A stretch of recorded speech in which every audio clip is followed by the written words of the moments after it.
The sky was the first map. Long before compasses were carved and maps were drawn on parchment, the frontiersmen looked up to the heavens and found direction in the dance of clouds. In the quiet glow of morning light, in the slow breathing of the wind. He was a man who lived beneath an endless ceiling of blue and gray, where every shade meant something. When the dawn burned crimson, he knew rain would follow. When the stars sharpened against a black night, he felt the bite of cold drawing near. And when the horizon shimmered gold, the world whispered, "Travel while the light is kind." He did not learn this from a teacher, nor from a book. He learned it from hunger, from fear, from nights when the fire died and the wolves sang in the dark. The sky was both a warning and a promise. It told him when to rest and when to run. The clouds spoke in their own dialect. Their edges were letters, their movement a script. He read them the way poets read heartbreak, carefully, reverently, as if every pattern might be his last chance to live another day. When he journeyed west, over plains that stretched like eternity, the frontiersman became a shadow among shadows. No roads, no signs, no human voice, only the language of the land, the whisper of grass, the direction of smoke, the way light bent around distant hills.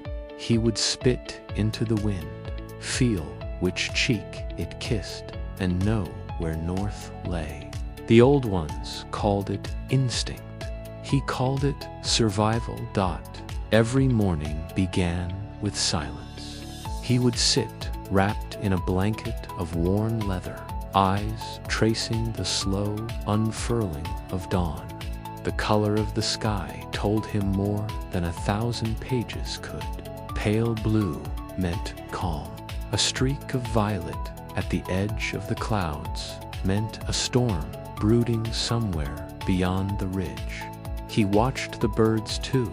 If the hawks flew low, the air was heavy with moisture. If they circled high, the land would stay dry. Even the insects, tiny prophets of the earth, carried messages on their restless wings. In those days, every moment demanded awareness. You could not afford to ignore the world, because the world was not merciful.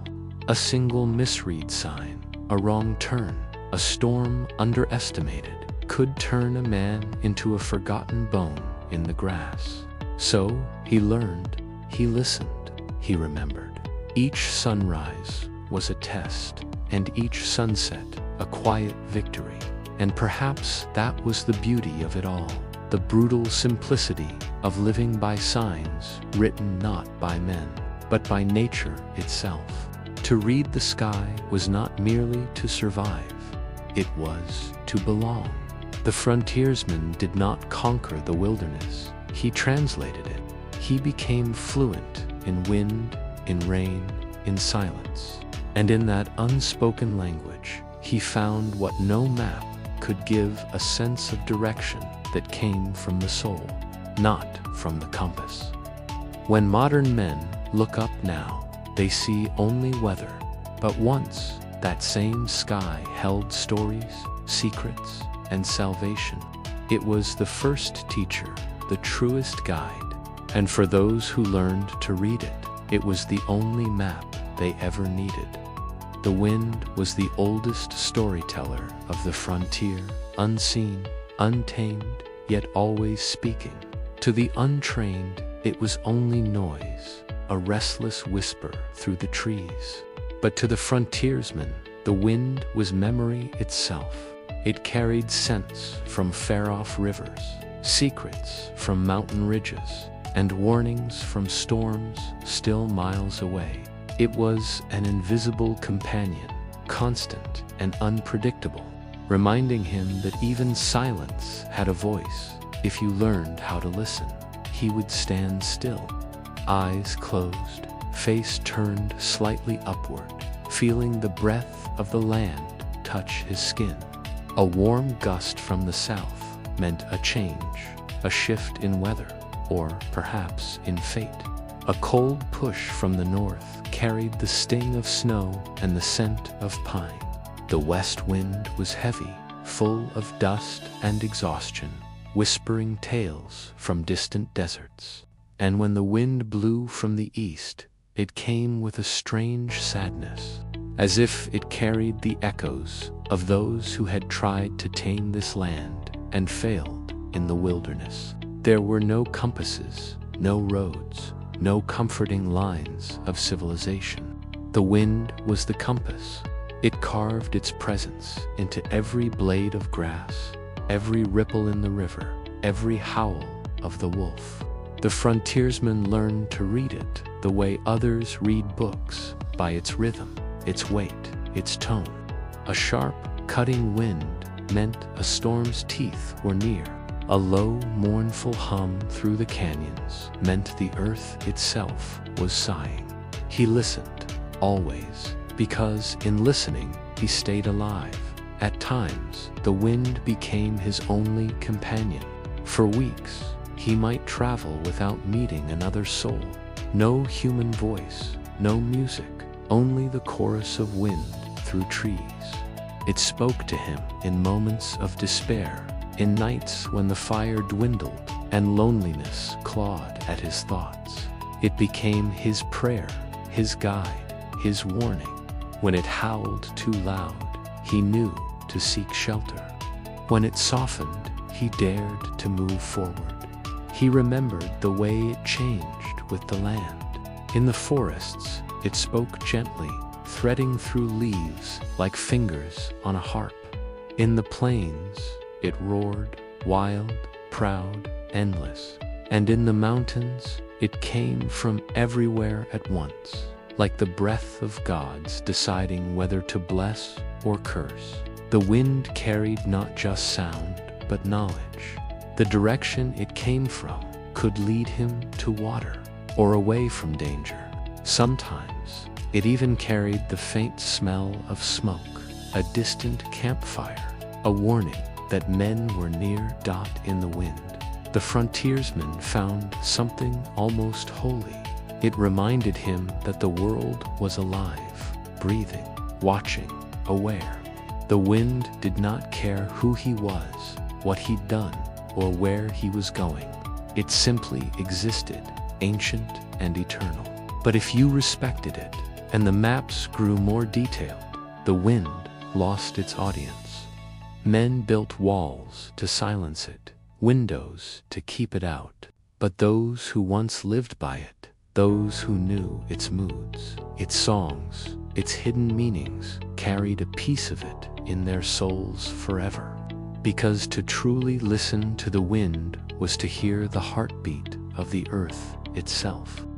In the wilderness, the earth was a book, and every footprint was a verse. To survive, the frontiersman had to learn to read it, to follow trails not made by men, but by beasts, who knew this land far longer than any human ever would. Each broken twig, each bent blade of grass, each faint print in the mud was part of a silent story written by claws and hooves. To most, it looked like chaos. To him, it was scripture, sacred, precise, alive. He would kneel low, fingers brushing over the soil, as if tracing the lines of fate itself. The sun might be fading, the wind cold on his neck, but his eyes were sharp and patient. A single track told him everything. The animal's weight, its speed, even its fear. A deer's print pressed deep meant it was running. A wolf's print over it meant the chase had begun. He could tell how old the trail was by how the edges had dried or filled with dust. The land spoke in whispers, and he, the quiet reader, listened with reverence. Every trail was more than a path. It was a map of survival.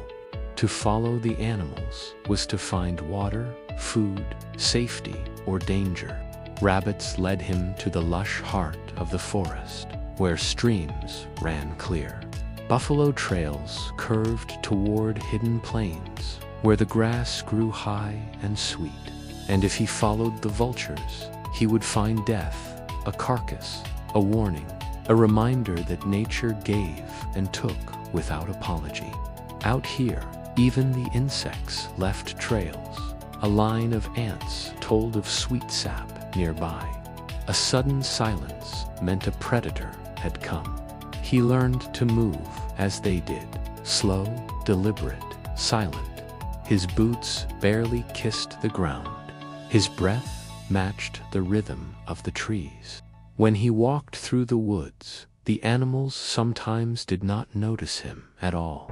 It wasn't magic, it was humility. The frontiersman did not walk above nature. He walked within it. The beasts did not see a conqueror. They saw another creature, simply trying to survive. There were days when he would track for hours, following a single trail across rivers, over rocks, through endless grasslands. Sometimes he found what he sought. Sometimes the trail vanished like smoke. But even in failure, he learned, because every mark on the ground told him something new about the world. How soft the earth became before rain. How shadows stretched longer when the prey was near. How silence itself could scream if you knew what to listen for at night. Beside his small fire, he would remember the day's trails like prayers. He would replay them in his mind, every turn, every clue, every lesson. He knew that one day, when his strength would fade and his eyes would dim, the same trails might lead others to him. And maybe, when they knelt where he once walked, they would understand the same truth, that to follow the tracks of another living thing was not to hunt it, but to honor it, because, in the end, the wilderness belonged to the ones who paid attention. And for the frontiersman, reading those trails was more than survival.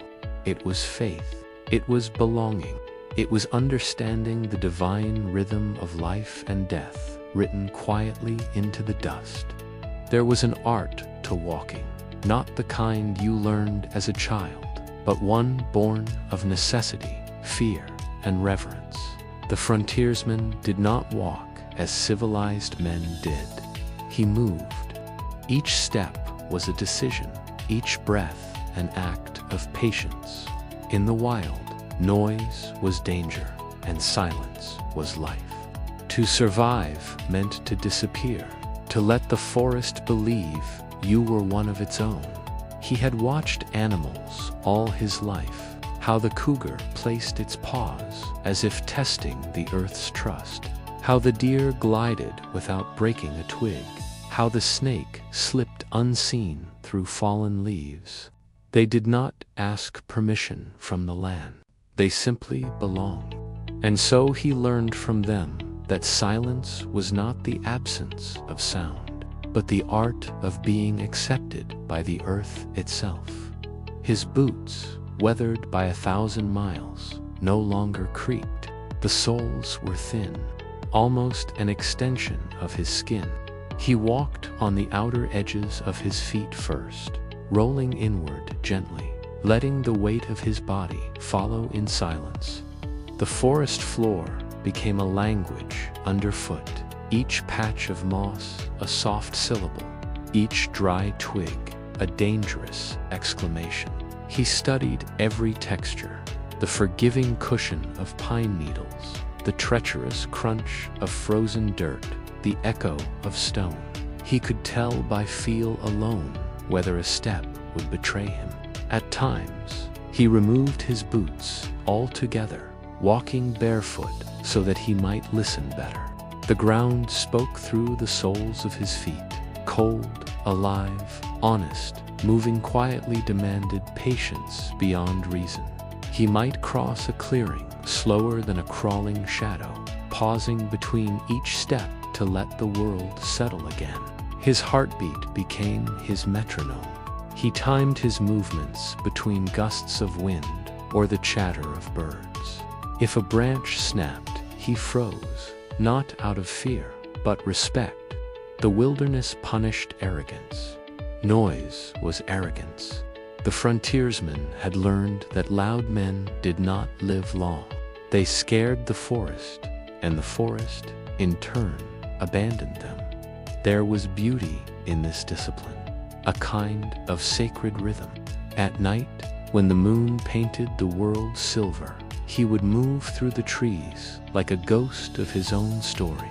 His breath was steady, his eyes wide, his hands brushing against barks, slick with dew. In those hours, he felt more alive than any sunrise could make him. The silence was not empty. It was full of whispers, of distant lives, of the world's unending murmur. He could hear the shifting of roots, the slow sigh of a sleeping bear, the soft ticking of snow melting on a branch. The quieter he became, the more he heard, and the more he understood that he was never truly alone. Sometimes, after days of travel, he would stop and listen to the echo of his own footsteps fading into memory. There was pride in that, not vanity, but communion. For a moment, he was not a trespasser or a survivor. He was part of the great breathing body of the earth. The soil accepted him. The trees watched but did not judge. The animals sensed his presence and did not flee. To walk silently was to be trusted, and in the frontier, trust from nature was the rarest gift of all. Years later, when men built railroads and the silence was broken by iron and smoke, the art was lost. Boots became heavy, steps careless, and the forest learned to fear the sound of humanity again. But for those who remember, for the few who still walk with respect and patience, the old rhythm remains. Every quiet step is a conversation with eternity. And somewhere, beneath the noise of the modern world, the earth still waits for men who know how to walk softly. When the sun bled into the mountains and the last light fell across the valley, the forest awoke in a language older than mankind. Night was no enemy to the frontiersman. It was his greatest teacher. In darkness, the world stripped itself of illusion. Trees became silhouettes of ancient gods. Rivers murmured secrets, and the wind spoke in tones only patience could decipher. To survive these nights, a man had to listen, not with his ears, but with his soul. The forest whispered warnings, comfort, and truth, if you were quiet enough to hear it. The frontiersman built his fire small, just enough to see the gleam of his knife and the steam from his breath. Flames to large invited company, both curious and deadly. He sat with his back to a fallen log, rifle close, hat pulled low. Around him, the night unfolded like a slow song. The owl began first, a deep, measured call that echoed through the trees. Then came the rustle of tiny feet in the brush, the soft whimper of a coyote far away, and the sighing of branches bending in the breeze. Each sound was part of a vast orchestra that played without conductor or stage. The forest did not need an audience. It performed because it was alive. He could tell the difference between every sound, a leaf falling from age or from fear, the slow shuffle of a bear versus the hurried skip of a rabbit. His heart learned to stay steady, to beat in rhythm with the night. Fear was not useful here, attention was. When the wind shifted, carrying a scent of smoke or wet fur, he knew what it meant. A hunter was near, or a storm approaching. The night told him everything, in whispers softer than thought. Sometimes, The whispers were kind. The crackle of fire soothed the loneliness that pressed on his ribs like the cold. The stars above, scattered across the sky like ash from creation, reminded him he was part of something vast and unknowable. The frontiersman did not pray in words. He prayed by listening. The rustling trees became his hymns, the running river his scripture. When he closed his eyes, he could almost hear the earth turning slow, ancient, patient. The night taught him humility, and in its quiet arms, he found a kind of peace no daylight could offer. But not every whisper was gentle. Sometimes the dark carried voices that didn't belong, the snap of something watching too closely, the soft cry of something that used to be human. The frontier was full of ghosts, not of men, but of moments. Every ridge and valley had stories buried in it. Hunters who never came back. Travelers swallowed by snow. Dreams that ended with a single misstep. The forest remembered them all. And when the wind moved through the trees just right, it carried their echoes, mingled with the living. The frontiersman never spoke back to those whispers. He just listened out of respect.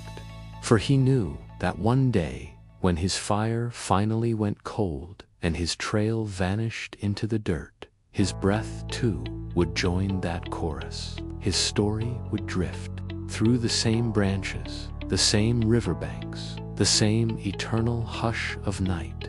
And perhaps some other wanderer would pause, hear a faint whisper among the leaves, and think, I am not alone. For in the end, that was the secret the forest kept, that no one truly walked alone in the wilderness. Every sound, every shadow, every breath was connected. The night was not emptiness, it was memory. It was life continuing its quiet song long after the singers had gone. Before man tamed the land, he tamed the spark.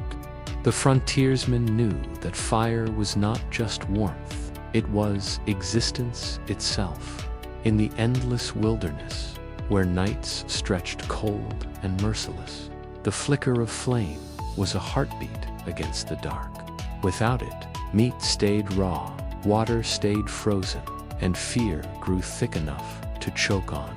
He carried with him no luxury, only a pouch of flint, a small shard of steel, and faith in the old ritual that separated the living from the dead. He crouched low, hands trembling with the bite of wind, and searched for the right stone. Not any stone, but one with the spark trapped inside, flint, hard as memory, cold as truth. He struck it with his steel, once, twice, the sharp clang echoing through the still forest. Tiny sparks danced for a heartbeat before dying against damp moss. He tried again, slower this time. Patience was the real fuel of fire. The frontiersman breathed steadily, each motion deliberate, each failure a lesson. The forest seemed to hold its breath with him. Then crack. A single spark landed on the dry bark shavings he had gathered, glowing like an ember from heaven itself. He leaned close, whispering to it like a secret. Come on, little one. Don't die yet. The ember caught. Smoke coiled up, thin, fragile, alive. He fed it gently with curls of grass, chips of birch, and dry twigs no thicker than a finger. The small flame licked upward, growing cautious, then brave. The orange glow bloomed in the darkness, painting his face with life again. For a moment, it was as if he had stolen a piece of the sun. The cold retreated, shadows softened, and the night itself seemed to sigh in surrender. He stared into that fire the way a man stares into his own soul. It was mesmerizing, beautiful, dangerous, hungry.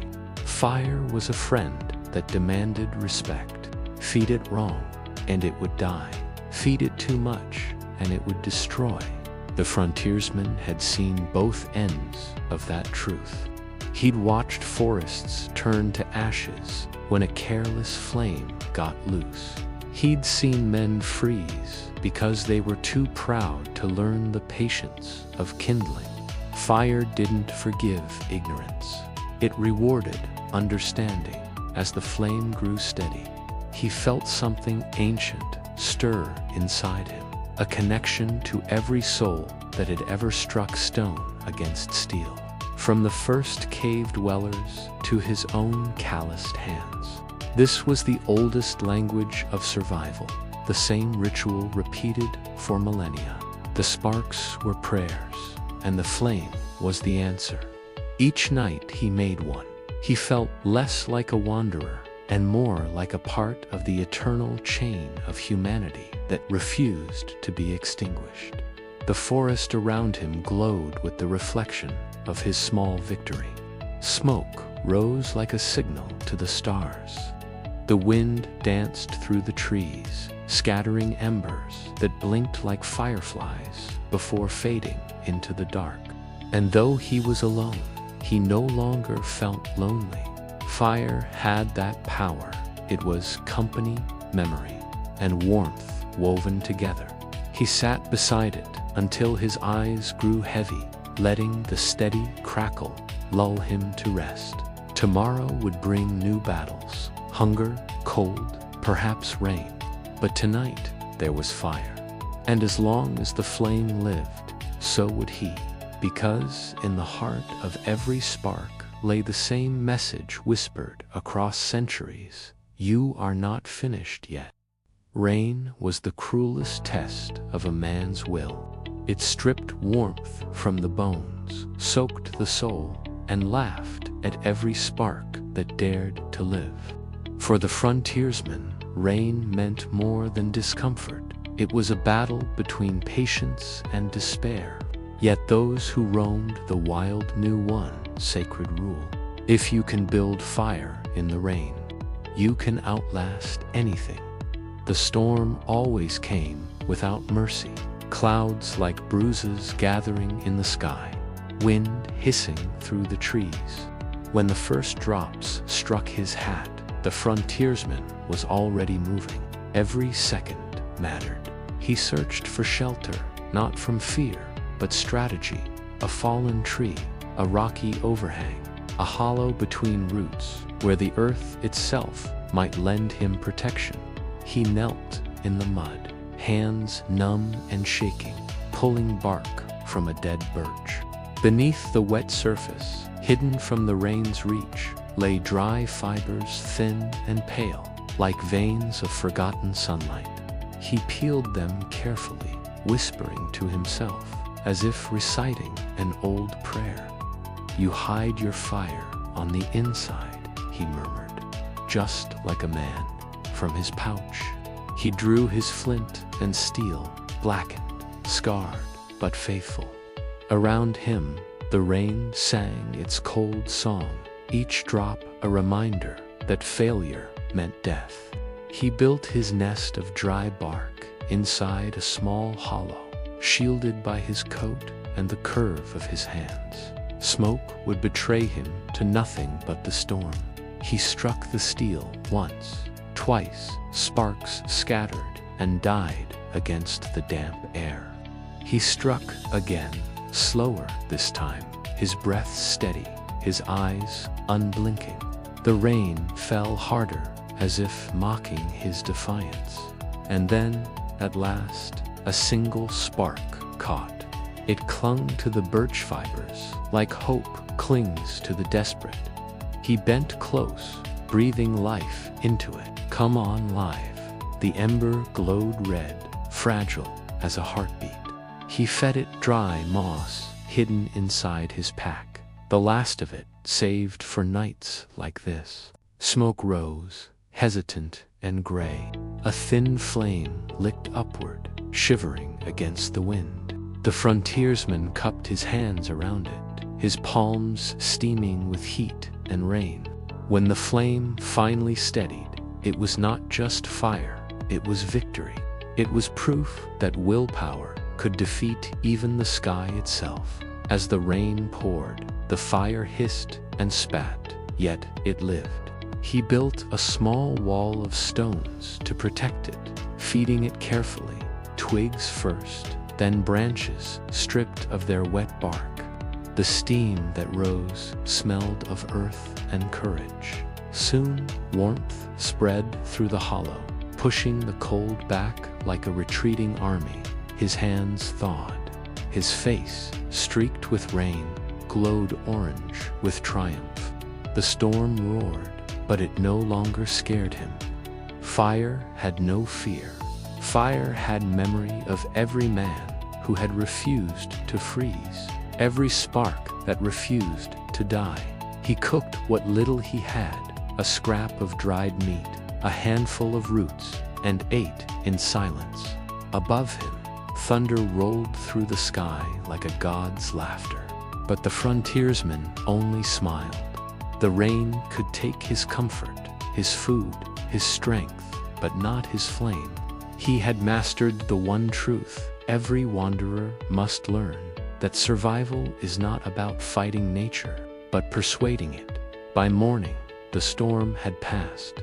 His fire still smoldered, small but proud, a red jewel against the soaked black earth. He stirred it gently, watching the smoke rise into the soft dawn. And though the world was wet and cold, inside him burned something no rain could ever touch, the unkillable spark of endurance. Smoke was more than the breath of fire. It was the voice of survival. For the frontiersman, smoke carried stories farther than his feet ever could. It spoke to the heavens, to other wanderers, to the mountains themselves. A thin gray column rising against the sky could mean many things: danger, warmth, and yet, to those who knew the code, it was a message written in air. Smoke was the frontiersman's messenger, his companion, and at times, his confession. When he built his fire each night, he did not simply light it for warmth. He watched how the smoke rose. Straight and thin meant clear weather. Wild and twisting meant rain or wind on the way. He had learned that the forest breathed differently each day. Some nights, the smoke would drift low, clinging to the ground as if unwilling to leave him. On others, it soared high, stretching toward the stars, like a prayer freed from a weary chest. He read those signs as carefully as a priest reads scripture. The wilderness spoke through the color of the smoke, through its shape and scent. Thick black smoke meant wet wood or danger. Blue-gray smoke meant good burn, dry heart. Sometimes he used it to speak. When other travelers roamed nearby, hunters, trappers, or lost men like him, a single column of smoke meant peace. Two meant trouble. 3 short bursts, made by smothering the flame with a blanket, meant help. It was the Morse code of the forgotten world, practiced by men who could not afford to shout. The forest carried sound only so far, but the sky saw everything, yet the flame itself, that was his truest friend. Fire did not judge or question, it listened. It answered hunger, fear, and loneliness with warmth. The frontiersman often found himself speaking to it, not out of madness, but gratitude. The crackle of burning wood sounded like laughter after days of silence. When rain pinned him down, or snow wrapped the world in white, fire became his only reminder that life still moved. It was a living thing, fragile, demanding, loyal. It ate what he gave and died if he neglected it. He treated it like a companion, not a tool. Sometimes, when he looked into the flames, he saw faces, the memory of people long gone, flickering in the orange dance. His mother's smile, the faces of old friends lost to rivers or bullets, ghosts of a world he once called home. The fire became a storyteller, pulling memories from the smoke like spirits rising from the earth.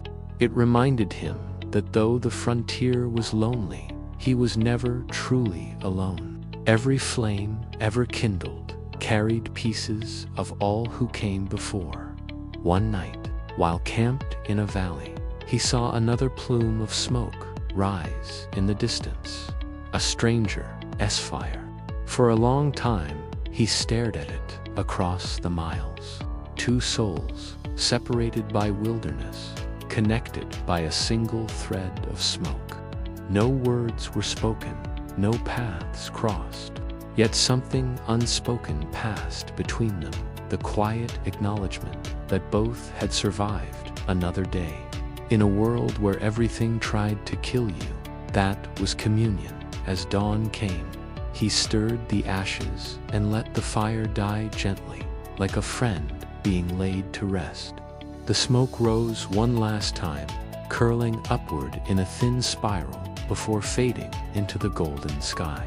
He watched it disappear with the kind of respect a man gives to things that saved his life more than once. Because out here, the frontiersman had learned a simple truth. The fire may end, but the smoke always finds its way home. When hunger came, and it always came, the frontiersman didn't complain.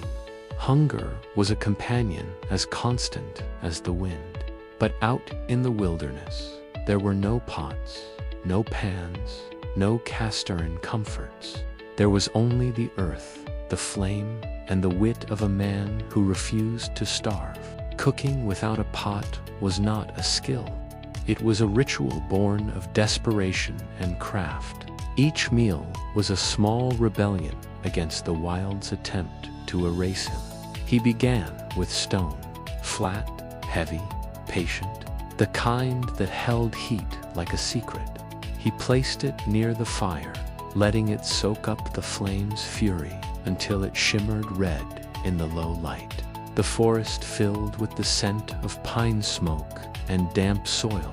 From his pouch, he pulled what little food he had, a rabbit caught in his snare, maybe a few roots dug from frozen earth. With a blade worn dull from years of use, he cleaned the meat, humming low as he worked. There was a rhythm to it, a kind of grace. The forest watched in silence, its breath hanging thick in the air. He laid the meat on the stone, the fat sizzling instantly, hissing like whispers from the fire. The smell of cooking flesh curled into the cold air, rich, smoky, and full of promise. He turned it slowly, not rushing, not wasting. The crackle of fire became music. The smell became memory. Sometimes he added herbs gathered from the forest floor, wild mint, pine needles, or berries crushed for flavor.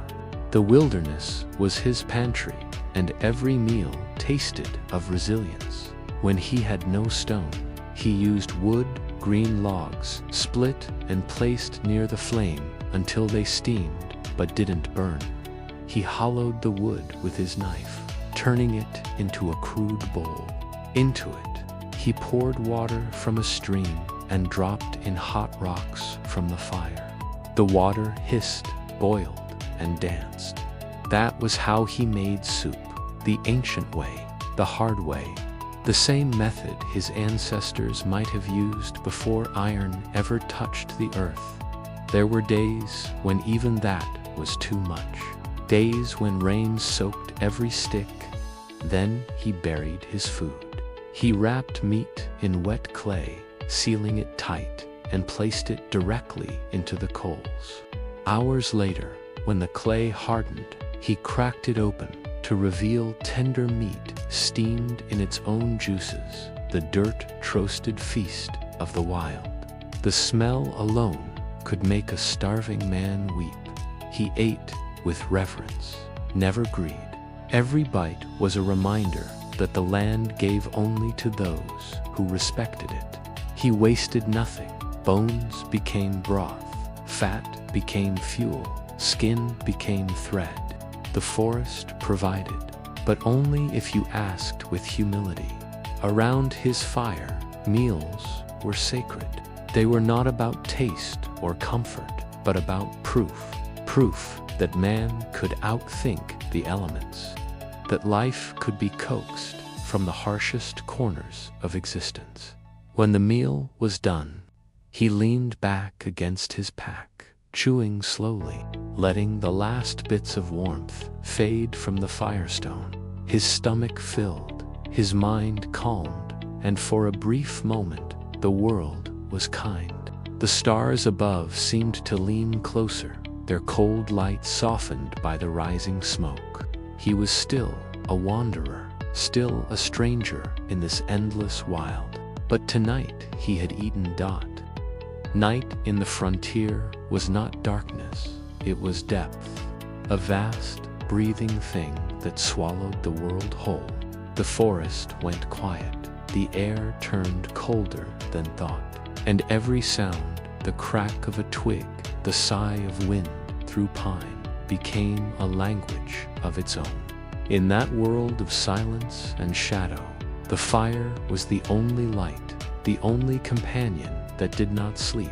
It flickered and hissed, its small flames painting gold on the bark of trees, turning the frontiersman's face into a sculpture of light and memory. He sat close to it, knees drawn up, coat pulled tight. His rifle rested beside him, his knife gleamed in the soft glow.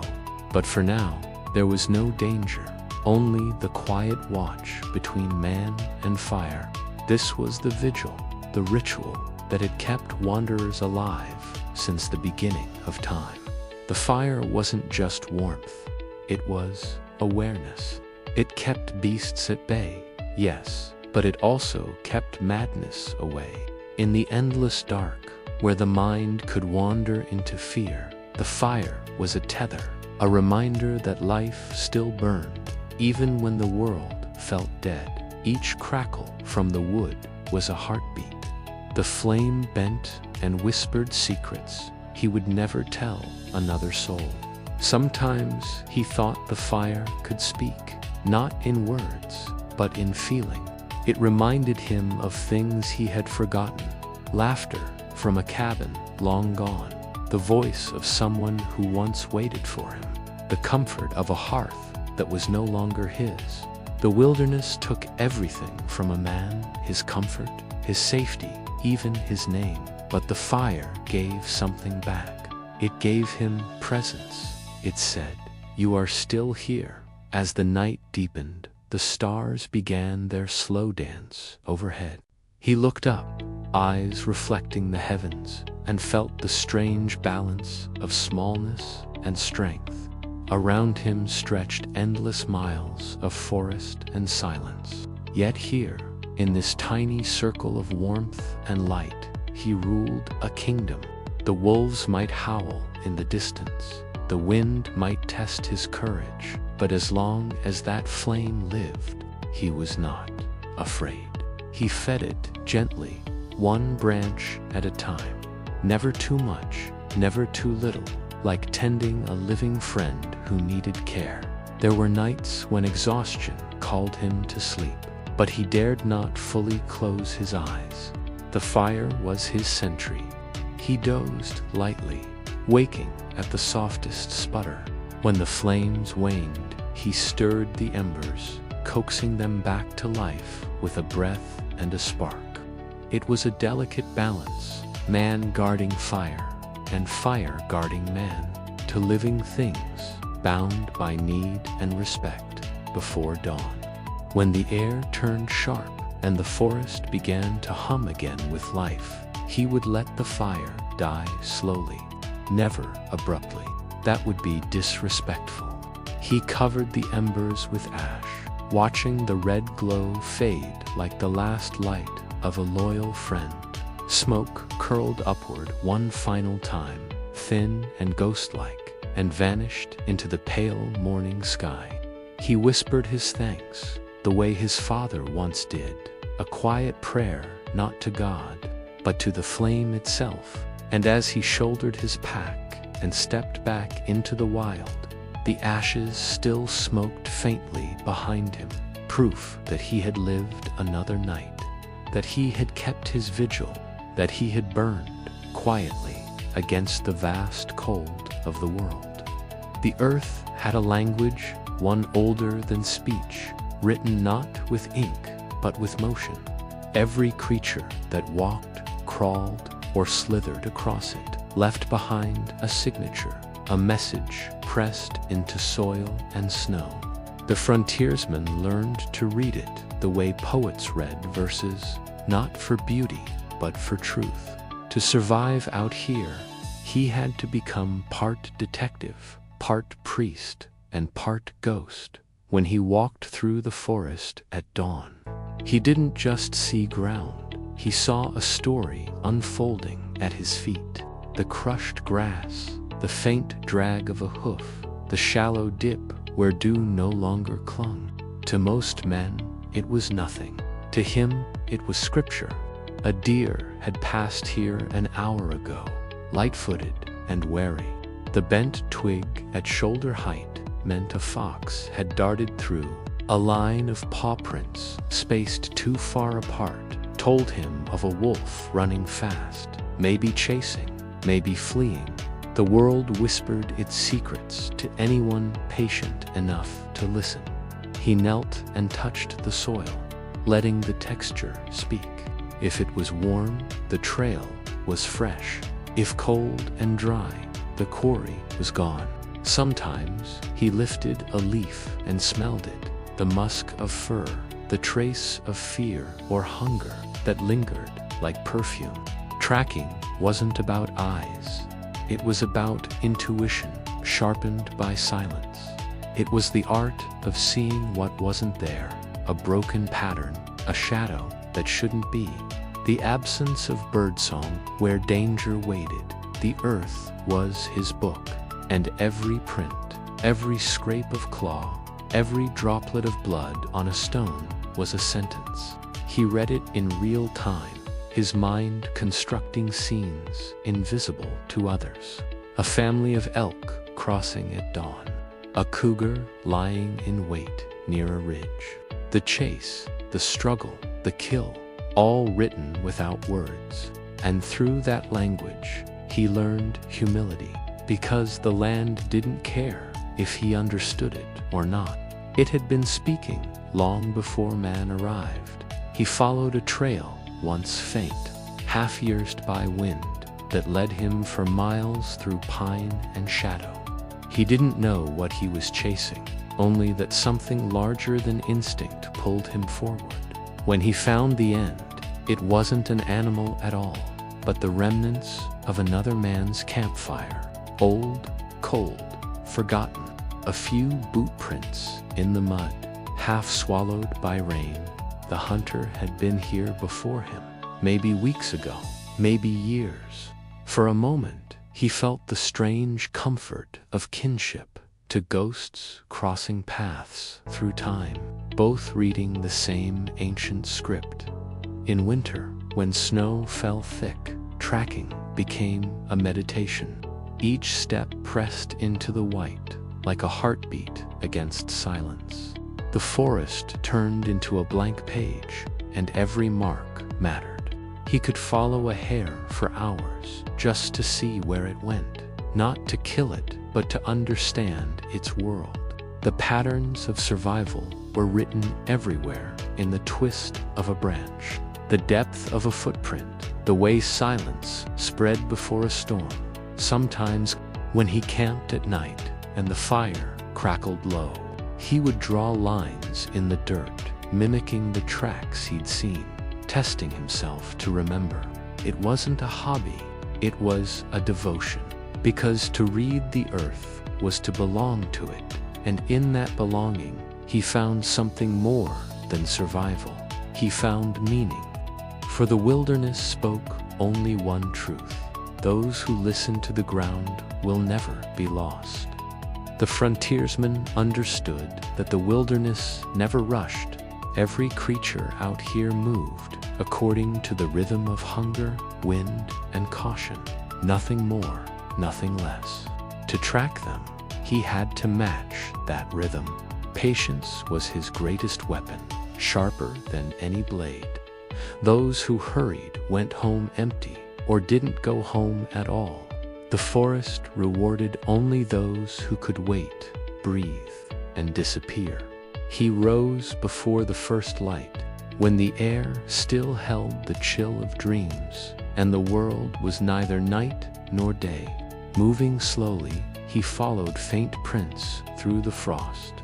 The trail wove between pines, across a frozen creek, and into shadowed brush. Every sound mattered. The sigh of his breath, the creak of leather, the distant caw of a raven announcing dawn. He stopped often, not to rest, but to listen. The wilderness spoke softly, and impatience made a man deaf. Tracking was never a straight line. It was a dance of hesitation, a pause here, a step there, a lean to catch the glint of disturbed grass.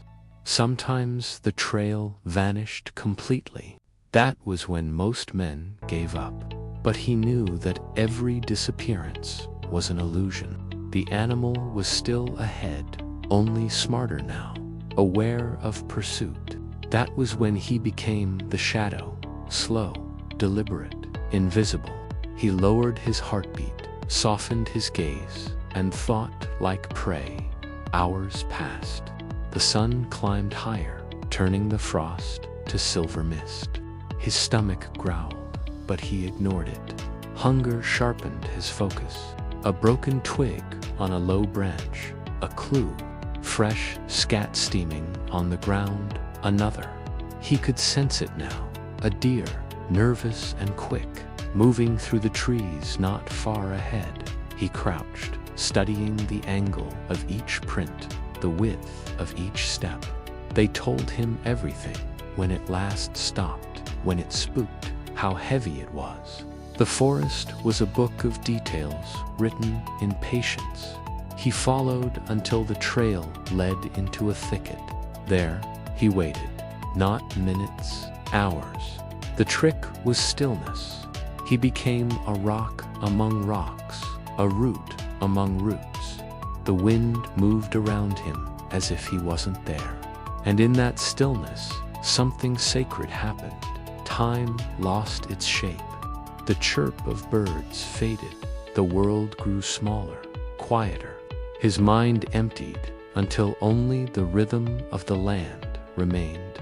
That was the secret to tracking. You didn't chase the animal. You waited until the land allowed it to appear. When the deer finally stepped into view, it was as if it had materialized from thin air, a creature of breath and light.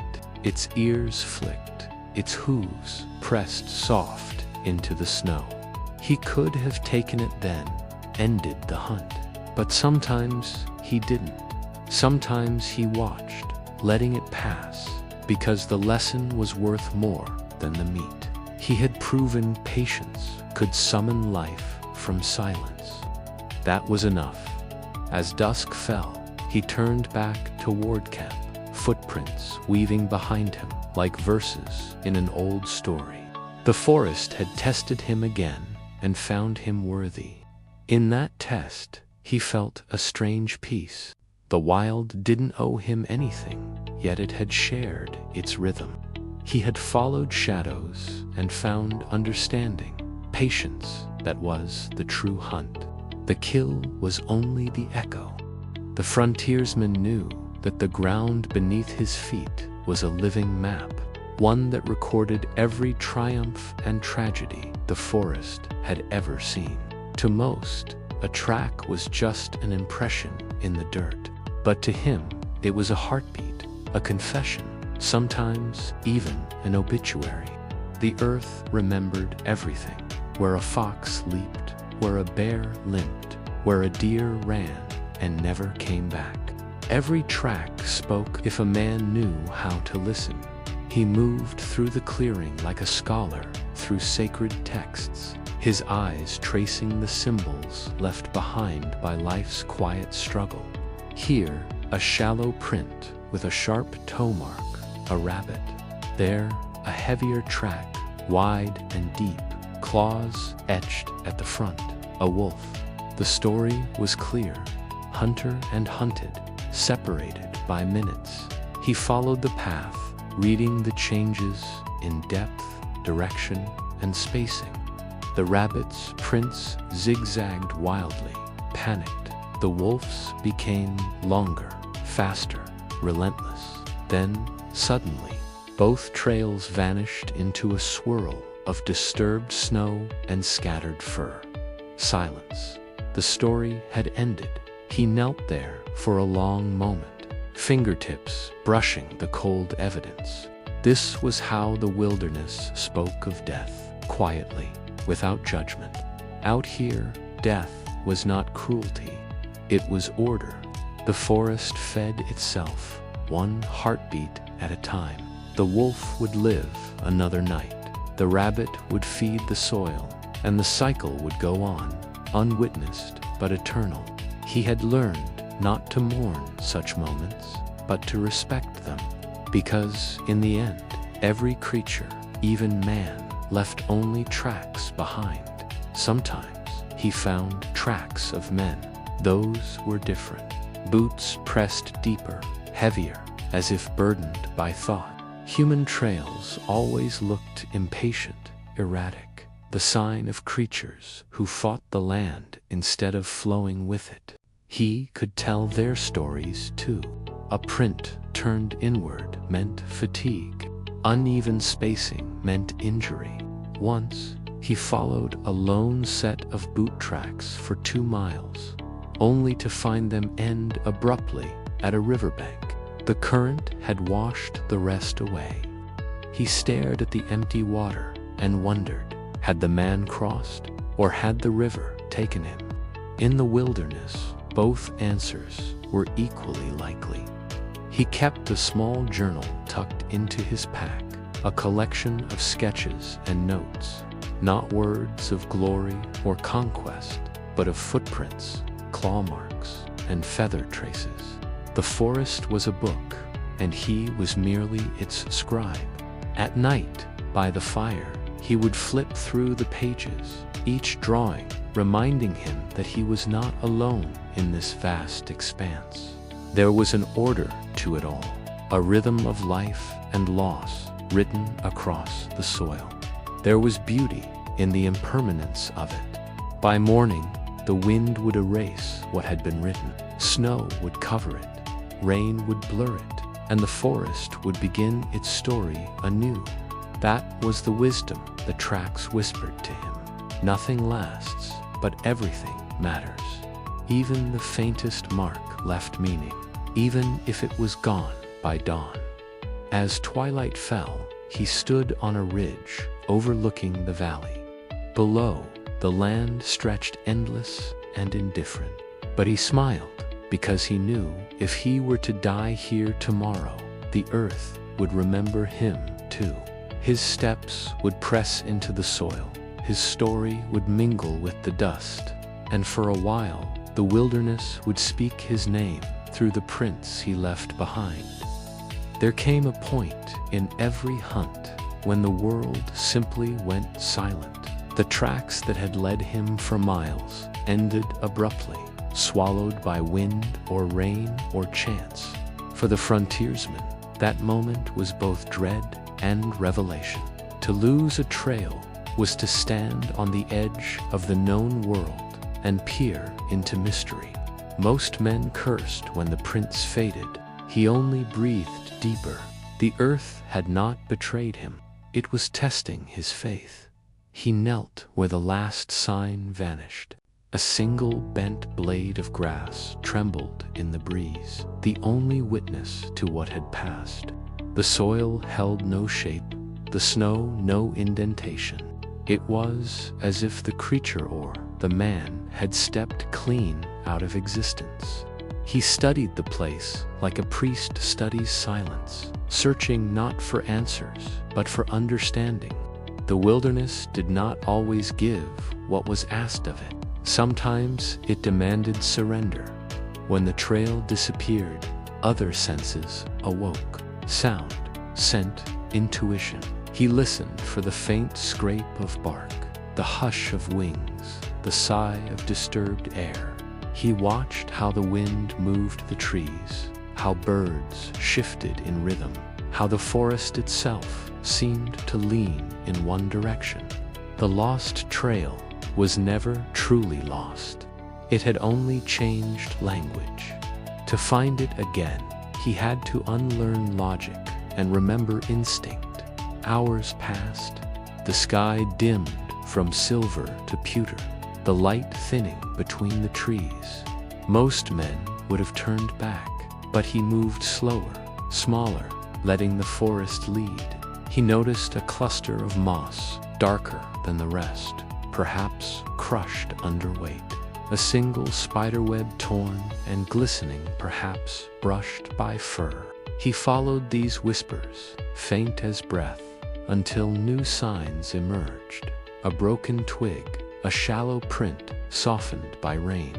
The trail had returned, but so had humility. The wilderness reminded him that persistence mattered more than pride. Sometimes, though, the trail never came back. Then he would stop completely, build a small fire, and sit in its circle of warmth until the night swallowed everything else. Losing the trail was not failure, it was education. It taught him to accept uncertainty, to respect the limits of knowing. Out here, even the best eyes could be fooled, and even the surest steps could wander. What mattered was the stillness between them, the willingness to listen when the land refused to speak. He remembered once tracking a wounded elk through 3 days of fog. The prints grew faint, the blood trail vanished, and the forest seemed to erase itself behind him. On the 4th morning, he found not the elk but its antler, shed long before, half buried in moss. He took it as a gift, not a loss. The hunt had ended, not with capture, but with understanding. Everything that lives leaves something behind, even when its path is gone. When dawn finally broke, he rose from his fire, brushed the ash from his coat, and looked out over the valley. The fog lifted slowly, revealing new tracks he had not seen before, fresh, clear, leading east. He smiled. The wilderness had simply been waiting for him to slow down enough to see again.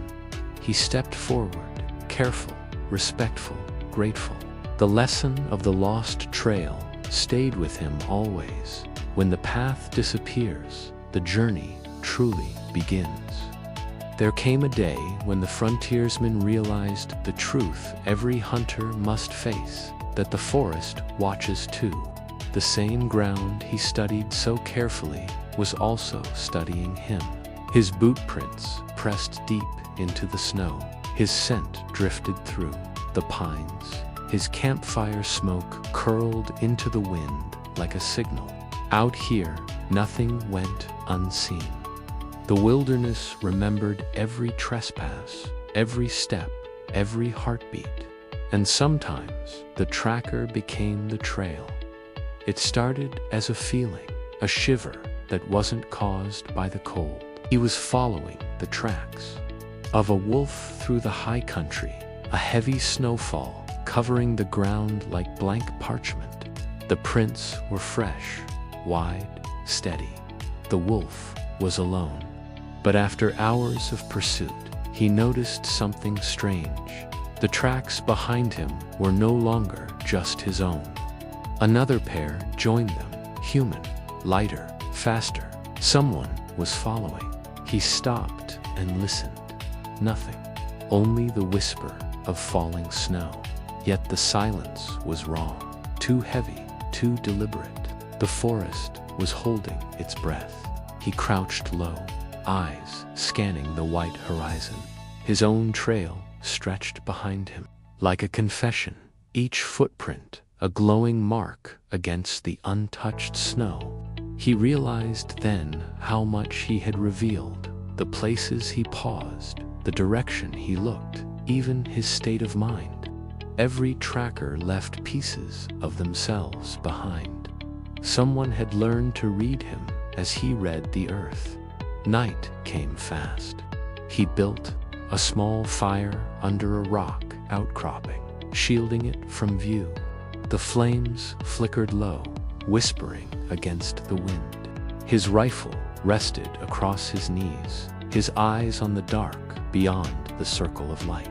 Snow fell thicker now, muting every sound. He thought about the wolf. Perhaps it had sensed him too. Perhaps it had doubled back. The wilderness didn't play by human rules. Sometimes predator and prey were decided not by strength, but by awareness. As the hours crawled on, faint sounds reached him. A crunch, a pause, another crunch. Whoever followed was close. He smothered the fire and waited, letting darkness swallow him. The world turned to shades of gray. He could hear his own heart, steady but loud. The snow revealed faint movement, a shadow crossing between trees. For a moment, he glimpsed a figure, fur-lined hood, rifle glinting faintly, eyes sharp and patient. Another tracker, maybe a hunter, maybe something worse. He didn't move. The forest became his ally again, silent, watchful, infinite. He let the man pass, following his own footprints forward, unaware he had been seen. The frontiersman watched until the shadow vanished into the storm. Then, slowly, he stood and walked the opposite way, erasing his tracks with the heel of his boot as he went. The snow would finish the job by dawn. The trail, all of it, was gone. His, the wolf's, the stranger's. The mountain stood blank once more.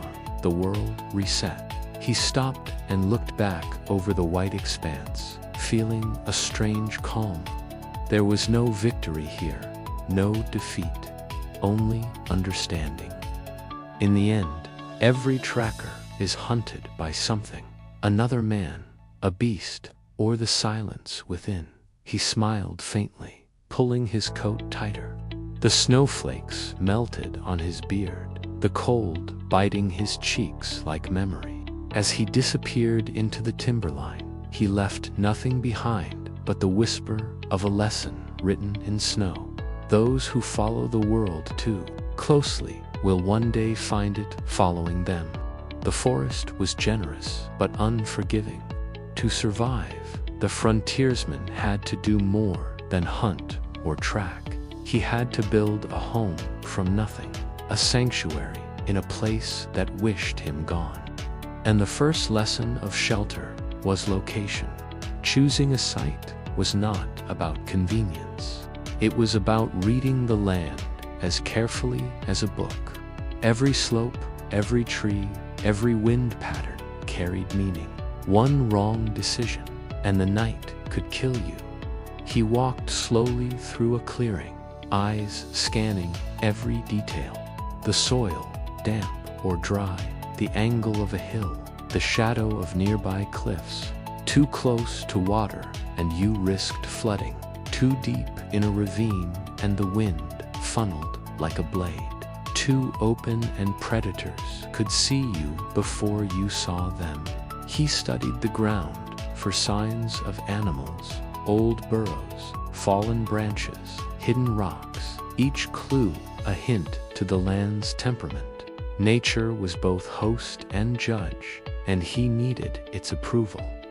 After an hour of careful assessment, he found a spot, a slight rise with sheltering pines on 3 sides, a stream a safe distance below, flat soil to anchor his structure. The forest seemed to nod in silent acknowledgement. He knelt, pressing fingers into the dirt, smelling the earth, feeling its warmth and resilience. Here, he thought, The wind would pass without knocking him down. The rain would drain safely. The fire could breathe without smoke choking the entrance. The site was alive, and alive places favored careful observers. He imagined the shelter before building it, a mental blueprint of walls, roof, hearth, and door. Every decision mattered. He would use fallen timber, moss, and stone, blending his creation into the landscape so that it would not stand out to the curious eyes of wolves or humans. Concealment was protection. Efficiency was survival, and the ground itself dictated much of the design. Uneven soil demanded reinforced support. Soft moss could line the walls for insulation. In every gesture, the land guided him. The frontiersman's movements were precise and deliberate. He tested branches for strength, checking for rot with the tap of a knife. He gathered materials only as needed, respecting the rhythm of the forest. This was not labor. It was communion. Every log placed, every branch interwoven, every layer of moss added was an act of respect for the land that provided him life. Shelter was not domination of nature. It was negotiation, compromise, and artistry. By evening, he had mapped out the perimeter. Stones marked corners, logs were laid in preparation, moss collected for bedding and insulation. He stepped back to assess his work. Already, the forest around him felt different, safer, balanced, aligned. He would sleep under its protection tonight, alive because of choices made with care and foresight. To the frontiersman, the right site was more than convenience. It was hope. It was wisdom. It was survival, written in the contours of the earth. At the firelight, he traced the future walls with his eyes, imagining how wind would pass, how snow would accumulate, how predators might approach. This was not merely shelter. It was mastery without arrogance. And in the quiet dusk, he knew that the forest had already accepted him here, a temporary guest, yet one who had listened long enough to earn trust. Once the site was chosen, the frontiersman began the careful work of shaping the forest into a shelter. Every wall, every layer of moss, every notch in timber was deliberate. In the wilderness, mistakes were punished swiftly. A poorly stacked log could collapse under snow. Gaps in walls could invite cold, wind, or predators. Survival demanded precision, patience, and respect. He selected fallen logs first, thick, sturdy, and free from rot. Each log was inspected, tapped with a knife, and lifted with slow, measured effort. The forest seemed to watch as he worked, shadows shifting with his movements. Placement mattered. Logs were aligned to follow the slope of the land, ensuring water would run away from the foundation. He dug small trenches, placing stones beneath logs for drainage, keeping the base dry. Moisture was the enemy, and the forest offered silent guidance in choosing the right spots. Next came the insulation. Moss, soft yet resilient, was stripped carefully from the forest floor, leaving roots intact whenever possible to preserve the ecosystem. It would fill gaps between logs, sealing the shelter from drafts while absorbing residual moisture. The act was ritualistic, hands brushing away dirt, placing moss like a sacred garment over the structure, pressing it gently to hold warmth. He worked slowly, aware that each layer was life-saving. The forest whispered, approving in rustles and bird calls, and he moved in harmony with its rhythms. Corners received extra attention. Logs were not merely stacked, they were interlocked, their weight balanced like the bones of a living creature.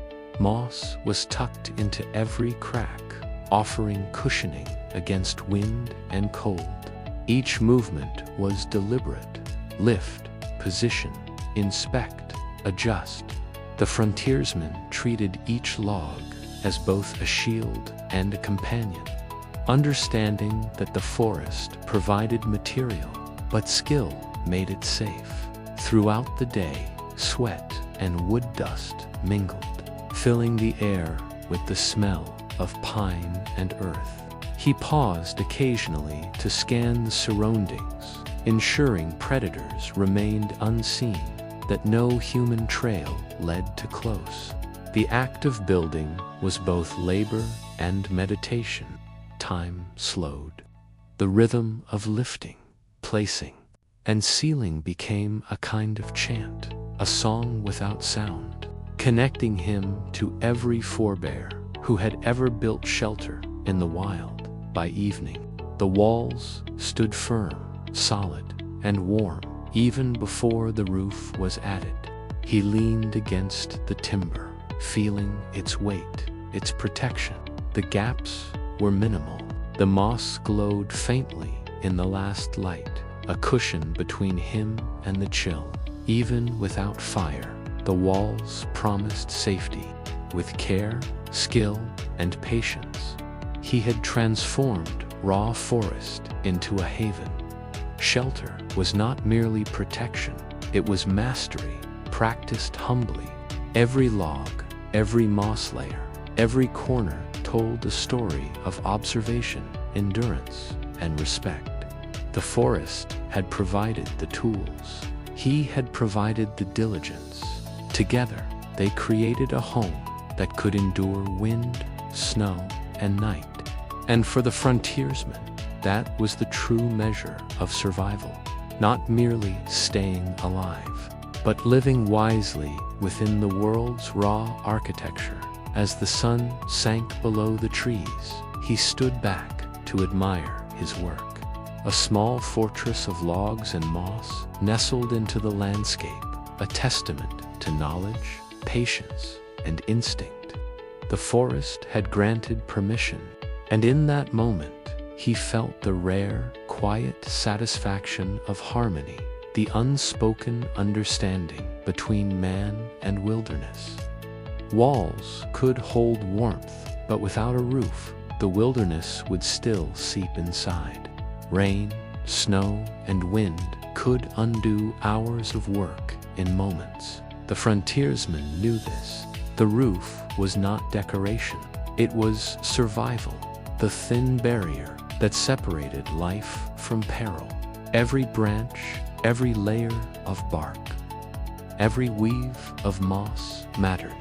He scoured the surrounding forest for the right timber long, straight branches, sturdy enough to bear snow, but flexible enough to bend. Each piece was examined, tapped with a knife, weighed in hand. Then came the framing, a skeleton of interlocking branches, angled carefully so water would run off, not seep in. He dug small notches to secure beams, using rope fashioned from bark fibers when necessary. Precision was survival. The wrong angle, the wrong alignment, and the roof could collapse under the first heavy snow. Next, he layered smaller twigs, creating a lattice that would support insulation. Over the lattice went bark, stripped carefully from fallen trees, and moss, gathered with meticulous care. Moss was both padding and sealant, filling cracks and preventing drafts. He pressed each layer with hands numb from wind and cold, listening to the forest around him, the wind, the birds, the rustling underbrush. The wilderness was the ultimate engineer. He was its apprentice, learning through observation, trial, and patience. He paused often, looking up at his work. The roof rose like a gentle slope, blending seamlessly with the tree canopy above. From below, it looked almost natural, as though the forest itself had grown a shelter just for him. But he knew the truth. It was man, careful and persistent, shaping nature into safety without arrogance. As the afternoon faded into evening, snow began to fall lightly. He tested the roof, pressing branches and watching moss settle. The snow rested lightly, no cracks, no collapse. He felt a rare surge of relief. For a man in the wilderness, a roof was more than protection, it was freedom. The walls kept predators at bay, but the roof allowed him to sleep soundly through storms, to keep fire inside, to wake to a world softened by snow without fear of drowning in it. The final touch was the interior lining gaps with extra moss, reinforcing weak points with small twigs.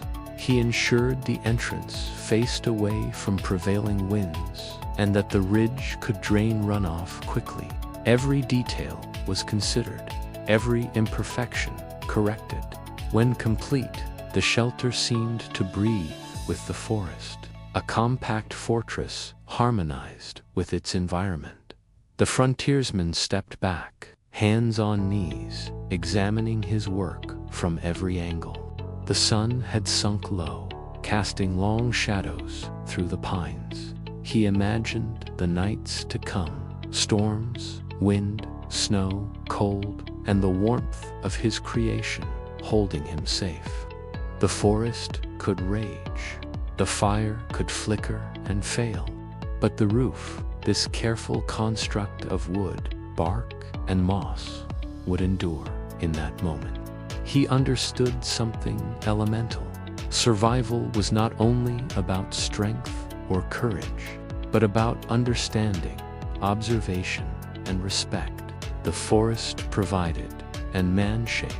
Together, they created a fragile equilibrium, a sanctuary against the vast, indifferent wilderness.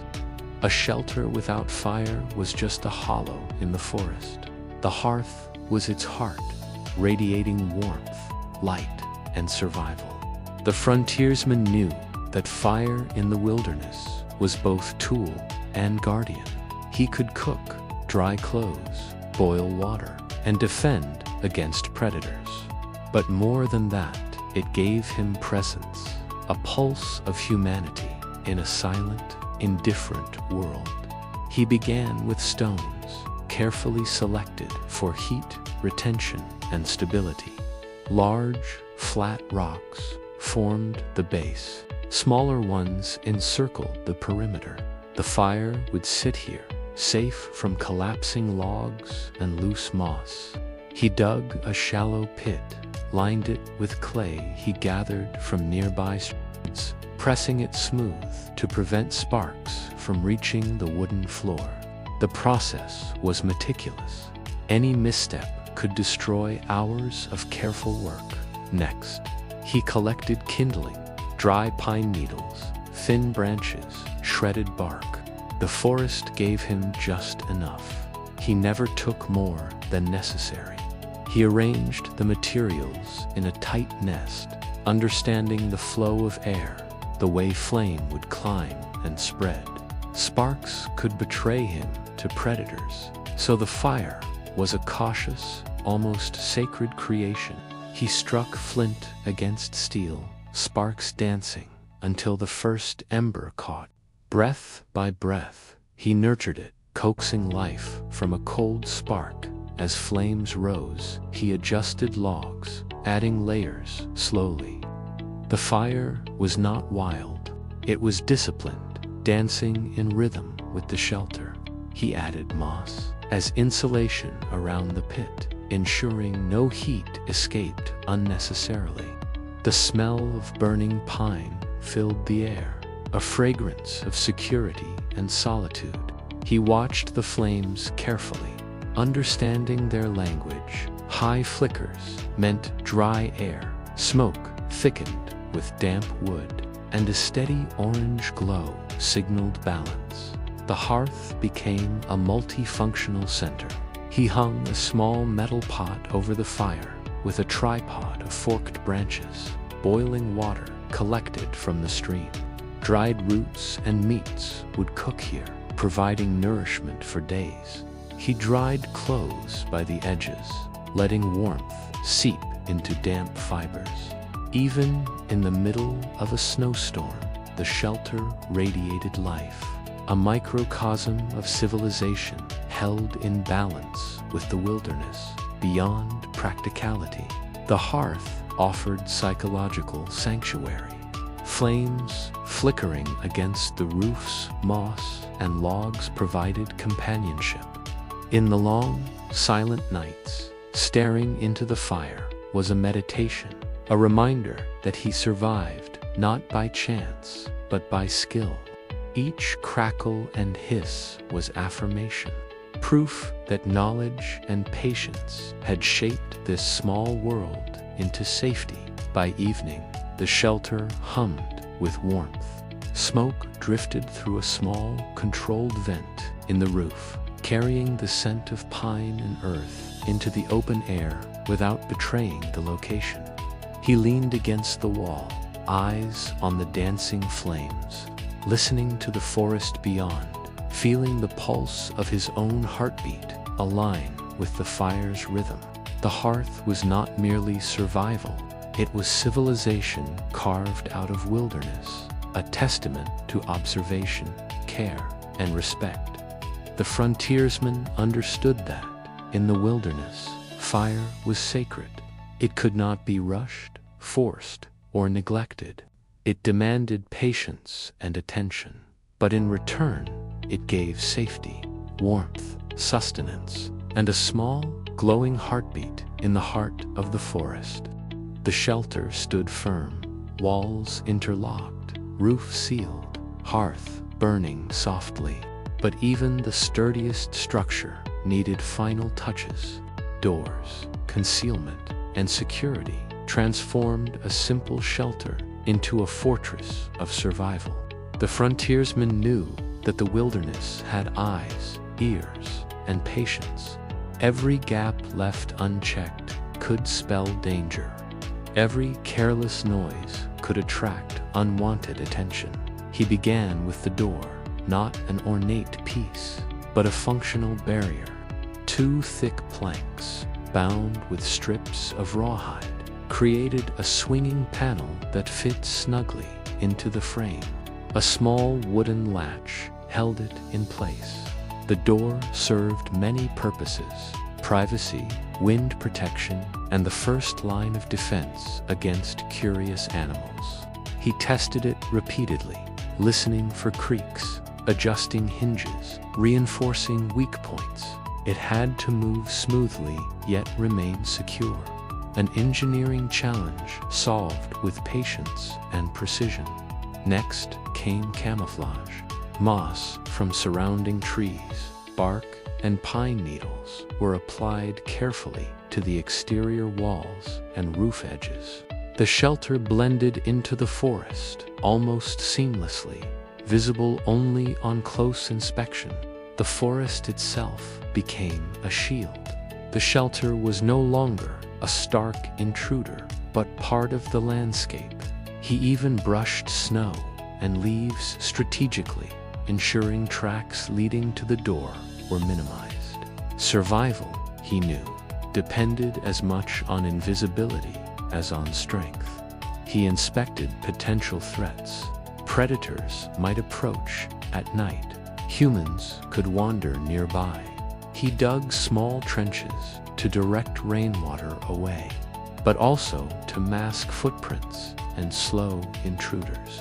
Rocks and low branches were placed strategically, creating minor obstacles without alerting those who walked past.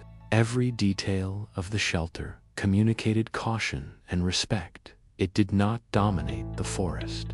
It coexisted with it. Finally, he considered the interior. The hearth remained central. Logs and moss reinforced where wear occurred, and sleeping areas were slightly elevated on compacted soil covered with moss for warmth and drainage. Items were stored efficiently: weapons, tools, and dried food within arm's reach, minimizing movement in the dark.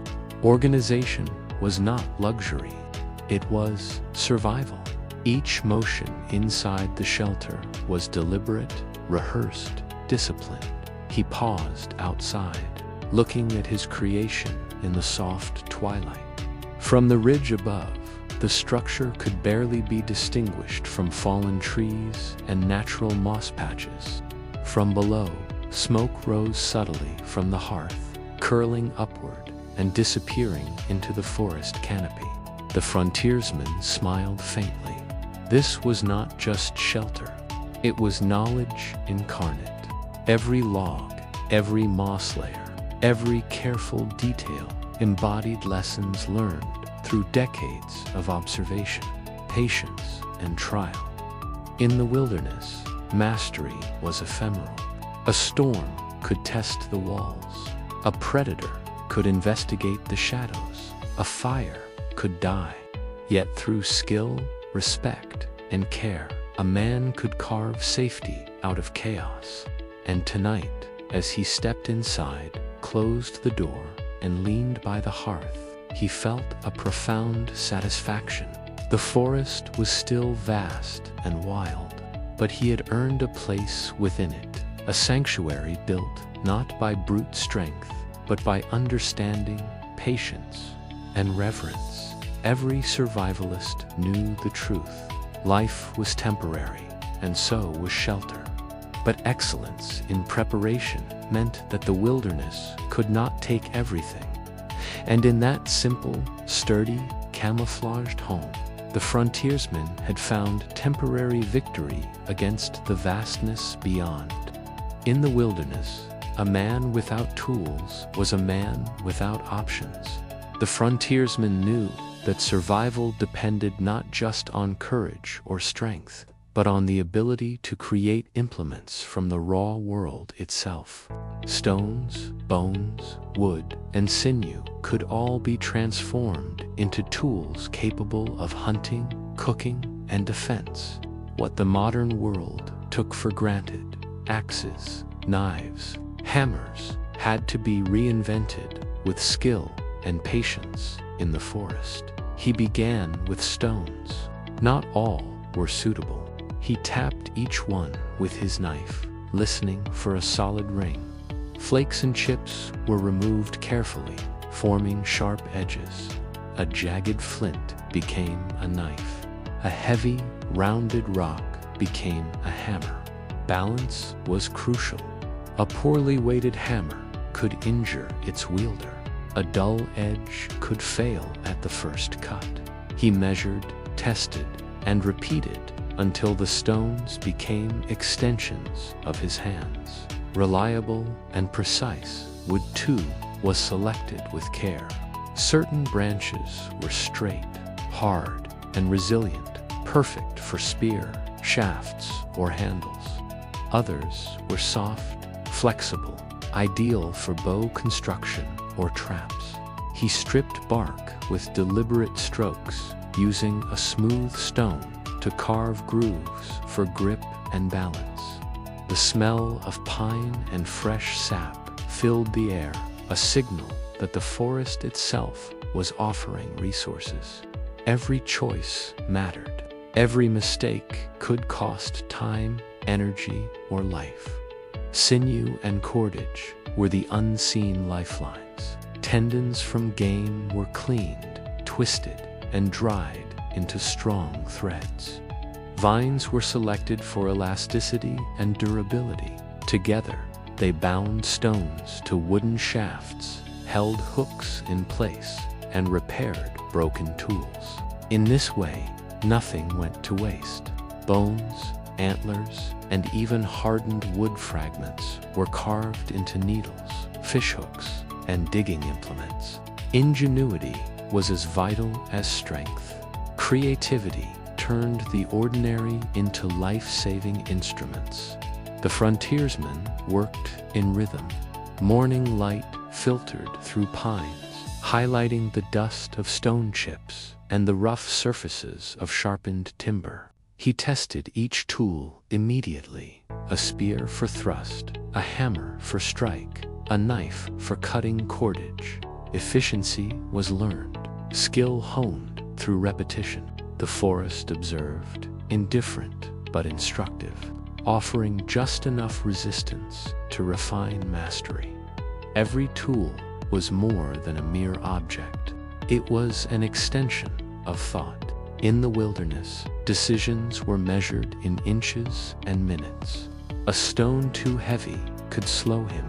A spear too short could fail at a critical moment. The act of crafting tools became a meditation, a conversation between mind, hand, and the raw elements of survival. By nightfall, he had a small arsenal: knives, hammers, digging implements, and basic spear tips. They were crude but functional, born of patience, observation, and a deep understanding of the world around him. In the glow of his fire, he examined his creations, understanding that mastery was never final. The wilderness demanded adaptation, constant learning, and ingenuity. A tool could save a life one day and break the next. Yet the process of making it, of thinking carefully, testing and refining, was where true survival lay. In the forest, the mind was as important as the body. The frontiersman smiled faintly, feeling the weight of his tools in hand. Each was proof that knowledge and skill could carve safety from chaos, that man could interact with the wild not as prey, but as an active, creative participant. Primitive tools were not merely instruments. They were lifelines, lessons, and monuments to human resilience in the face of an indifferent wilderness. Survival in the wilderness required more than hunting with tools. It demanded foresight, cunning, and the ability to manipulate the environment. The frontiersmen understood this well. Traps were silent allies, turning the forest itself into a network of assistance. They required observation, patience, and an intimate knowledge of animal behavior, an art long forgotten in modern times. He began with snares. Twisted sinew and vines formed the loops, each carefully calibrated to the size of intended prey. Too tight, and the trap might snap or fail to catch. Too loose, and it could be avoided altogether. Placement was critical. He followed faint tracks through underbrush, looking for signs of feeding, resting, or travel.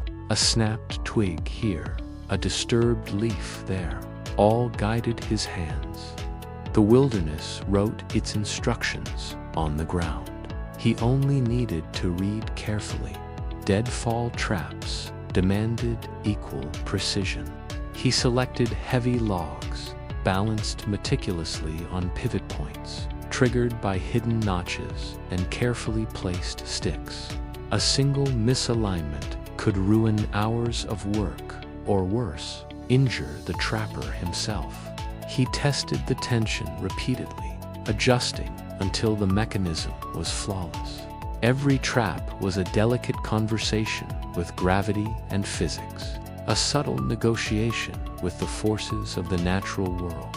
Pits were another tool in his arsenal. He dug into soft soil, camouflaged the opening with branches and leaves, and lined the walls with sharpened stakes. These were not cruel acts, but necessities. A fallen deer or small predator could provide meat, fur, and warmth, essential resources in a forest where nothing could be taken for granted. He considered every pit's placement carefully, making sure it would not endanger himself or compromise the stealth of his camp. Even simple, friction-based traps demonstrated ingenuity. A carefully placed tripline could trigger a small snare or alarm system, warning him if a predator approached. He combined these systems, setting multiple fail-safes around the perimeter of his camp. The forest became both hunting ground and protective barrier, an extension of his mind and skill. Throughout the day, he checked each trap, making small adjustments, replacing worn sinew and reinforcing weak points. Observation was key. Tracking how animals interacted with the traps taught him subtle lessons about movement, caution, and timing. Failure was instructive, success merely a reminder of patience and attention. He moved silently, leaving no human scent, ensuring the traps remained effective for days. By nightfall, the perimeter around his shelter was a web of preparation. Snares hidden in brush, deadfalls positioned along known trails, pits blended with earth, and trip lines carefully aligned. Each trap was invisible to the casual eye, yet capable of sustaining him in case of hunger. The forest, in all its indifference, had been shaped subtly to serve his survival, not by domination, but through clever adaptation and careful planning. The frontiersman leaned against a tree and observed the result. The traps were not trophies. They were silent sentinels, teaching him humility and respect for the creatures he sought to catch. In the wilderness, survival was a partnership, one with attention, skill, and deep understanding. Every snare, pit, and deadfall was a testament to ingenuity, a bridge between human intellect and raw nature. Fire was survival incarnate. Without it, warmth, cooking, and protection vanished into the wilderness. The frontiersman knew that matches and lighters were luxuries the forest did not provide. To thrive here, he had to summon fire from scratch, using only nature and skill. This was an ancient art, forgotten by most, yet vital to life in the wild. He began with friction, a dry, straight spindle pressed into a carefully prepared fireboard, the tip of the spindle rotating rapidly between his palms. His hands blistered, sweat and dirt mixing into the wood dust that accumulated at the base. Each motion required precision to fast, and he lost control. To slow and heat failed to build. He adjusted pressure, angle, and speed, listening to the faint hiss of warming wood as it released its volatile sparks. Kindling was equally important. He gathered dry pine needles, fine bark fibers, and tender twigs, arranging them in a nest over the smoldering ember. Timing was critical. The ember had to be carefully transferred without disturbance, held in place, and nurtured until flames flickered. He breathed deliberately, exhaling slowly to fan life into the nascent fire. The moment between ember and flame was a fragile bridge. Failure meant returning to patience and labor once more. He also mastered flint and steel, striking sparks onto tinder, prepared from dry moss and shredded bark. The sparks danced like tiny spirits over the fibrous nest. With steady hands, he coaxed the first flicker into a flame, shielding it from wind and moisture. Each fire was a lesson in respect for materials, timing, and the fragile balance of elements. Nature demanded careful attention, rewarding skill with light and warmth. The frontiersman understood that fire was not merely practical, it was psychological. Flames cast shadows against moss-covered walls, providing companionship in isolation. Smoke deterred predators, light guided him through darkness, and the hearth became a stage for meditation and reflection. Even a small flame could instill confidence, survival, and rhythm into a harsh and indifferent world. Fuel management was critical. He chopped small logs, selecting the driest, most resinous branches to sustain the blaze without creating excessive smoke. Logs were added carefully, one at a time, maintaining airflow and consistent heat. Fire, he knew, could not be rushed or overfed. It required observation and patience. Each adjustment shaped its behavior, transforming it from fragile ember to sustaining blaze. Throughout the night, he monitored the fire, aware of its power and fragility. He understood that survival depended on its presence, warmth in bitter cold, safety in darkness, and sustenance through cooking. Every spark he created from friction or flint was a testament to human ingenuity and ancient knowledge, a skill bridging past and present, connecting him to countless frontiersmen before him. By dawn, the fire burned steadily, illuminating the shelter and surrounding forest. Its warmth was a small but profound victory, life shaped from observation, skill, and perseverance. The frontiersman smiled faintly, knowing that mastery of fire without modern tools was not just survival. It was understanding, creativity, and communion with the elements. Water was life, and in the wilderness, it was never guaranteed. Streams could be hidden, stagnant pools contaminated, and snow or rain unreliable. The frontiersman knew that survival depended on locating and purifying water, transforming the unpredictable world into a resource he could trust. Every drop mattered, and every technique could mean the difference between life and death.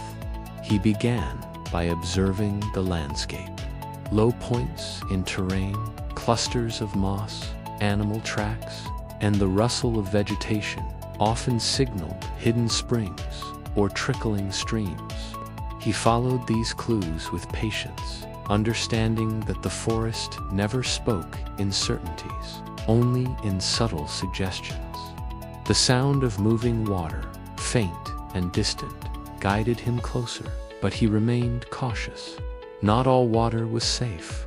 Even crystal-clear streams could harbor invisible threats. Purification was critical. Boiling was the simplest and most reliable method. Using his fire, he placed a metal pot over the flames, filling it with collected water from the stream. Bubbles rose, steam curled, and the forest's chill was kept at bay. Boiling ensured that pathogens were destroyed, rendering the liquid safe to drink. He understood that survival was a combination of observation, skill, and simple chemistry. Raw water could kill, but treated water restored strength and hope. In the absence of metal vessels, he relied on natural methods. Large leaves fashioned into cups, hollowed logs, and even bamboo sections became temporary containers. Stones were sometimes heated in the fire and placed into water to raise its temperature, a primitive but effective technique. The frontiersman's ingenuity turned raw materials into functional tools, demonstrating that necessity was the mother of invention in the forest. He also knew how to extract water from snow, dew, and plants. Snow was collected, melted carefully over coals, and filtered through cloth to remove debris. Morning dew was captured from leaves using absorbent moss, wrung into containers, and consumed immediately. Certain plants and roots released water when pressed, adding to his daily supply. Knowledge of local flora became as important as skill with tools. The forest itself offered hydration if he observed closely. Safety was always foremost. Contaminated water could not only sicken but weaken him irreversibly. He tested clarity, temperature, and source location. Even after boiling, he allowed the liquid to cool to prevent burns, Drinking was deliberate, measured, and mindful. Each sip reminded him that survival was a practice of attention, not recklessness. By mid-afternoon, he had secured multiple water sources within reach of his shelter. Containers were filled, snow and dew harvested, and a small filtration system established with cloth and sand to remove sediment. The forest now offered life reliably, but only because he had engaged with it fully, combining observation, knowledge, and ingenuity. As he sat by his fire, sipping the purified water, he reflected on the quiet miracle the wilderness provided, but only for those who saw, learned, and adapted. Water was not just liquid. It was patience, understanding, and respect distilled into life-sustaining clarity. And with it, the frontiersman endured another day, prepared for challenges yet unseen. In the wilderness, injuries were inevitable. Cuts from sharp branches, burns from fire, bites from insects or predators. Even a minor wound could become deadly without care. The frontiersman knew that survival required more than strength. It demanded knowledge of the natural pharmacy hidden in the forest, where every plant and tree held potential remedies. He began with basic first aid. Cleanliness was paramount. Using boiled water, he washed cuts and abrasions immediately, preventing infection. Moss and leaves served as makeshift bandages, applied with care to cushion and protect. He wrapped splints from straight branches around injured limbs, secured with sinew, ensuring mobility without further damage. Improvisation was survival, and nothing went to waste. Knowledge of medicinal plants was essential. Willow bark, rich in salicylic acid, was scraped and chewed to relieve pain and reduce inflammation. Certain roots and leaves were boiled into teas to treat fevers and digestive distress. He crushed plant material into poultices for bruises, cuts, and swelling. Observation guided his choices. The forest taught him which plants were safe, which were harmful, and how to combine them for maximum effect. Each treatment was cautious and precise. Experimentation without care could be fatal. Fire played a role in healing as well. Boiling water for steam-treated respiratory ailments. Heated stones were wrapped in cloth and applied to sore muscles or joints. Charcoal from the hearth was used to filter water and, in some cases, treat minor poisoning or skin irritations. Every element of the environment could be repurposed for medicine. Wood, leaves, stones, and fire alike, if one understood its properties and respected its limits. Preventive care was equally vital. He ensured that cuts were protected, insect bites minimized, and hydration maintained. Proper nutrition, gathered from hunting, fishing, and foraging, strengthened the body and supported natural healing. Every meal was not merely sustenance, but a medicine, carefully planned to maintain energy, immune strength, and resilience. Observation extended beyond plants. Certain behaviors of animals indicated useful remedies.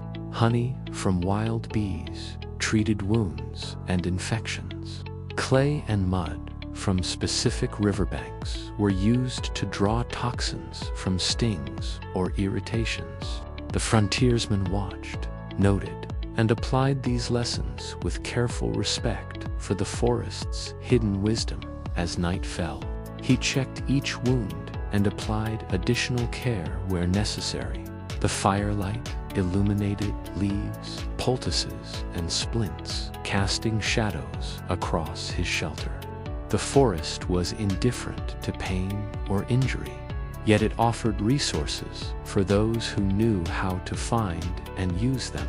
Survival depended on vigilance, knowledge, and creativity, and he had mastered all three. He reflected quietly, understanding that improvisation and resourcefulness were as important as strength or courage. A well-tended injury could mean days of survival. Neglect could end life. Medicine in the wild was a delicate balance of skill, observation, and humility, demanding that the frontiersman respect both his body and the forest that sustained him. By dawn, wounds were cleaned, poultices in place, and spirits renewed. He felt the quiet satisfaction of preparation and care, knowing that he had survived another day, not just through skill with tools and traps, but through the wisdom of healing, ingenuity, and attentive observation. The forest, once again, had proven a teacher, and he had listened.